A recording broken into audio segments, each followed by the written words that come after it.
All right, super short video time. Working on the radiator, can't find the brackets that hold it in place. That's just because it's taken an embarrassingly long amount of time to build this. That's what happens.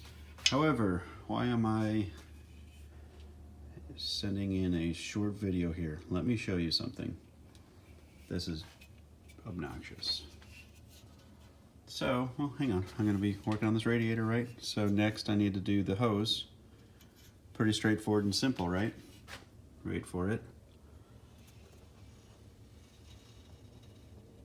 Yep. A mouse or something got into my damn radiator. Or not radiator, the piping. And got in there.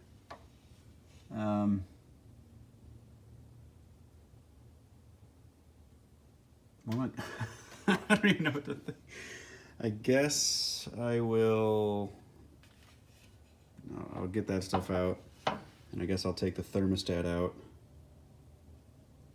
and flush it. I don't even know. Oh my gosh. That means it had to have crawled through this hose completely, because this was on there the whole time. This hose was. So it crawled all the way through there. Unbelievable. Wonder if somebody climbed through this one too. How crazy would it be if I found a freaking dead mouse that got stuck in there? All right.